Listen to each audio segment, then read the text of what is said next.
take over Greenland. I've been in Greenland, and the people in Greenland don't like Denmark. And I know a lot of them want to join the US, but what do you make out of Trump openly threatening to take over Panama Canal, Greenland? He didn't rule out economic or even military measures to even get Canada. Isn't that bad in a sense that isn't that the wrong signal to China and Russia na parang kung malaking power ka, it's the rule of the jungle? Well, he's actually emulating Putin.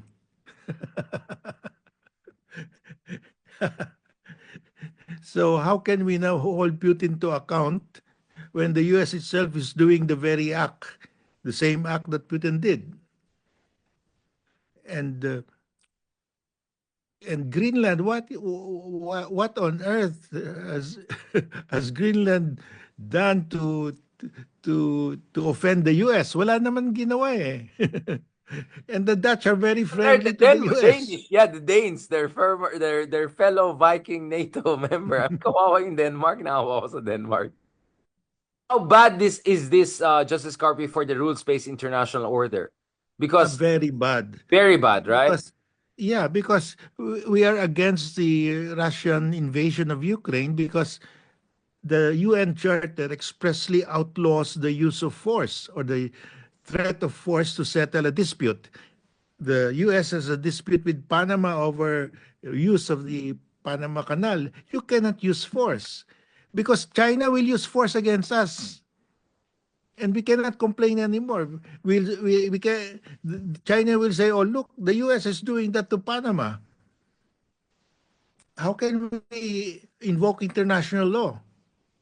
And how can you respect the US saying rules-based order and standing with us on Yeah, international? wala na. That's they're throwing away out of the window their adherence to the rule of law. They they're, they are just like Russia now. If they do that to Panama and to Greenland, they are exactly like Russia. At least in Canada, sabi nila, just to be clear, we Canadians define ourselves as not being American, right? So the last thing we want is to be part of the United States. Okay, what if just eto na lang, Justice, for the sake of argument, marami tayong mga followers na pro-Trump. As you may know, there are more pro-Trump Filipinos than pro-Trump Filipino Americans, right? So it just tells the level of political consciousness sa ating bansa. But ang argument nila, Richard, you don't understand the genius of Donald Trump. He's just out of the deal. He's just trying to do intimidation. What is your read of that, Justice Garvey? Maybe we're just being too liberal and hater. Does rhetoric alone set a dangerous precedence, even if Trump doesn't act on his rhetoric? Yeah, because the Chinese will say, well, the U.S. president is saying that he can invade Panama. Why can't we do it to the Philippines? Why can't Russia do it to Ukraine? Or to So Taiwan in the case of China, yeah. yeah, so the U.S. now will lose its moral high ground. It cannot preach to the world, Russia, you cannot invade another country because the U.S. president is saying we can do it also. I mean, uh, even if it's just a statement and it will not be followed through, it's going to hurt the image of the US and it's going to embolden China and Russia and other countries. That's what I'm saying. Even if it's just like a tactical art of the deal Mm. posturing, it's not sending the right signal, right? It's sending the opposite. Kasi sinasabi ng iba, no, this is just Donald Trump's art of the deal. Di niya naintindihan yung genius ni Donald Trump. No, he's not a genius. He just he's just a bully and the top at the top of the most powerful country. It's so easy to bully everyone else when you're the president of the United States. There's nothing genius about that. If anything, it's the opposite. It's actually foolish. And it makes a joke out of the rules-based international order. Which brings me to the final part of our discussion, Justice Carpio. So what is the implication for the Philippines? Are you now even more worried about what a Donald Trump 2.0 could mean for the Philippines? And what the heck should we do to protect our own interests in the West Philippine Sea para siguraduhin natin na hindi lang tayo tuta ng Amerika or we're not just part of the menu if Trump and China cut a grand bargain? Well, I've always said that we have to strengthen our own defenses because at the end of the day, we may not be able to rely on any other country. And I was thinking that, the U.S. has a history of isolationism twice before World War One and before World War Two, and they could do it again. And I thought that this would happen years from now, but it could happen anytime now because of Trump. And for Trump to say that we cannot blame Russia for invading Ukraine, tomorrow he might say we cannot blame China for invading the Spratlys. I Or mean, Taiwan. or Taiwan. Yeah. Well, Taiwan is well armed, but not We are not we're not well armed. So we are the low hanging fruit. we are the very available fruit there. Justice Garvio, there's this line narrative in the Duterte camp that Sara Duterte was invited to the inauguration of Trump, that Trump loves the Dutertes, and that Trump hates BBM because BBM is too tough Biden. What is your read of that? Kasi siguro ang basa ko, alam mo, Justice, yung open invite lang doon sa field, sa may Lincoln, para lang mapuno yung drone shot. Baka doon na-invite si Sara Duterte, hindi doon sa heads of state. And then they made a big show out of it. What do you read into this whole Duterte saying, congratulations to my pal, and then like all of this pro Duterte saying, Trump will save me because he hates, like liberal internationalists like BBM and Biden. Like, what is your read into that whole chutzpah? Well, first of all, I don't think it's correct. Factually, I don't think Sarah was invited because they announced that they will not be Doon lang sa may inviting hot dog anyone. stands doon sa lawan sa Lincoln Park. So, well, I don't know why they're using that, but wala na silang talagang ibang magamit, no? Because It's trying to hold on to anything they yeah, can, di ba? hindi nga kinumbida yung best friend niya si Putin eh. Ang pake sa kanila. I mean, why don't they get it, Justice? Like, Trump doesn't care about losers. If you're not in power, you don't count, right? So I just don't understand this fixation of the pro-Duterte camp na kasama daw sila sa populist international, na Duterte will rescue them. Grabe, parang ito yung QAnon ng Philippines, no? May version din tayo ng ganon. Hindi daw invited si BBM. What should BBM do with Duterte? Aside from, I don't know, making Imelda Marcos talk to Trump. I don't know how lucid she is, but I don't know. Talk about Studio 54 days and like whatever. Well, they did the right thing by removing her from the National Security Council. Asad, what is the relevance of taking out Sara from the executive committee and Digong from the broader circle of National Security Council? Was that a signal to say, malapit na tayo mag-negotiate with the Trump people? We don't. Is this their way of saying baka malik yung minutes namin sa China? Do you think that's Well, why will you entrust the secrets of the nation to somebody who dreams of cutting your head? I mean, for me, it's totally reasonable to remove her because of what she said. and leakage, right? You think Yeah, there's legitimate fear na well, the malik yung leakage. minutes? And in other words, here is a person who wants you killed and who announced it to the public.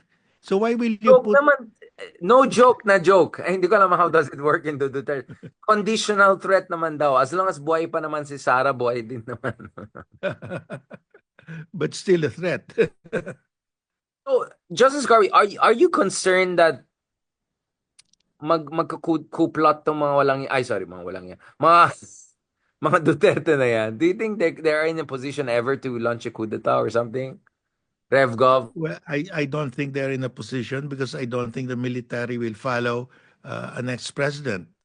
I think they've been drilled enough to follow the chain of command, and the highest person there is president, the commander-in-chief, the incumbent. Their loyalty is to the incumbent, not to the past president. Unless you're also an ex-general na irrelevant. Well, Yeah, sabi ko, people keep on talking, yung military mga to, mga retired na to eh. Hindi naman relevant to mga retired generals. So wala nang influence mga yan. Just on a parting point here, so what is your advice? What should BBM do, again for recap, what should BBM do in the next week or two? And what should the genuine opposition do in a week or two also to make sure na hindi sasakyan ng mga DDS itong whole budget scandal controversy issue na yan? Kasi talagang ginagamit na lang issue na to. At least I'm glad you're seeing that, Justice Carr, because I've been warning about this for quite some time. well, first on the side of the government, the president should ask Congress to pass a supplemental budget for DepEd and for PhilHealth, and that will quiet down a lot of people. And on the part of the opposition, they should say that we have filed cases against Sarah in the confidential fund. We will support the impeachment, but we're also against this budget. I mean, we're not just because we're against this budget doesn't make us pro Sarah anymore. I mean, it doesn't follow. Yeah, and I think tama yung ginawa ni Tanyada, no, ni Congressman Tanyada, to call out also Duterte when they tried to make drama out of the National Security Council purge, to say, we, kayo rin, di ba? Tinanggal nyo rin si Robredo sa National Security Council. Dapat ganun eh. Tama yung ginawa ni Tanyata eh. Dapat every time itong mga Duterte, itong mga to, ay sumasakay dito sa mga issue na ito, you call them out and say, wala kayong karapatan, wala kayong moral integrity, wala kayong moral capital ascendancy to talk about these issues, including sa issue ng corruption, not to mention the extrajudicial killings, among other things. Justice Carpio, would I be right to say, or maybe disagree, that the Duterte still remain as the #1 threat to constitutional democracy in the Philippines? Not to mention our territorial integrity in the West Philippine Sea. That for all the foibles and faults of BBM, for everything legitimate we can say about the budget of Marcos Jr., that still the fundamental threat to our constitutional democracy are the Dutertes. Well, not primarily, because I think the #1 threat to our constitutional democracy is if President Marcos Jr. fails miserably, and the the people will want a RevGov, and the Dutertes will not necessarily be on top, but could fan the flames of a RevGov, could be supporting character, because of course the RevGov Council will not choose Duterte because they know he's passed, but gagatungan nila. No, I don't think that they are in a position to change, to topple the president, the incumbent. But if by chance something happens to the president, like he dies, automatically it becomes Sarah.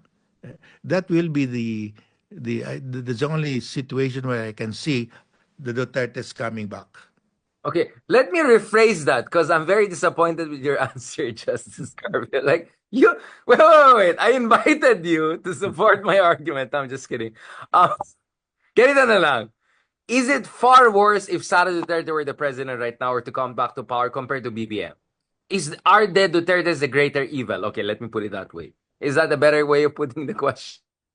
Well, as of now, yes, they would be the greater evil, taking into account their track record of killing over 30,000 Filipinos. But I think they're not in a position to take over, except by constitutional succession, So not essentially, by force. So essentially, just to be clear, dun sa mga haters ko, Justice Carpio is saying, morally speaking, worse ang Dutertes, but functionally and operationally, they're not as powerful to be a direct threat to come into power soon. Is that what you're saying, Justice Carpio? Yes, they cannot mount a coup d'etat, but there can be an occasion that Sara will become president if Bongbong Marcos dies. In that sense, they are still a threat. Heartbeat away, yeah. Heartbeat away.